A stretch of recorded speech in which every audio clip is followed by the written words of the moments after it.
Na ka ndodhur shumë herë në jetë kështu. Kemi synim tjetër, del gjë tjetër, del përfundim tjetër dhe rregullohet jeta e kësaj bote dhe ahiretit inshallah taala. Në shumë gjona në jetë, plani i Zotit. Plani i Zotit, beson planin e Zotit. Beson planin e Zotit. Ti je obliguar të bësh planet e tuaja, sebepet e tuaja të gjitha deri në fund. Po nëse nuk shkojnë, dije se ai lart ka parashikuar për ty diçka tjetër që është më e hajër dhe më e mira për ty. Edhe nëse ka kjo që ti kishe ndërmend të bëje faliment, edhe nëse ka stres, edhe nëse ka smundje, edhe nëse ka vdekje, plani i atij lart është më i mirë për ty, më i hajrit. Thjesht do të bësh durim, ta marrësh me qetësi dhe do të zbulosh thesaret e do të thush, ej Zoti i madh, ej o Allah të qofshim fal.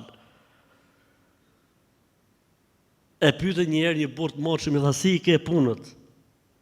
Tha pasha Zotin, tha më mirë se sa ti kisha kërkuar në Zotit. Sikur të kishe thonë Zoti, thot, në moshën për shembull 20 vjeçare, kërko si do të jetë jeta jote, pasha Allahun, tha, nuk do të isha lut Zotit se s'disha çfarë më kërku. Mirë po Zoti i madh Allahu i ka për punët në atë formë që jam jo i kënaq për Allahut, po i super kënaq për Allahut e nuk di si ta falenderoj Allahun që mi ka për punët pa ja kërkuar kështu siç mi ka për. Edhe jeta jonë kështu është faktikisht e gjithëve. Dikujt në një formë, dikujt në një formë tjetër, sekretet e urtësisë Zotit dhe planit Zotit zbulohen dita ditës.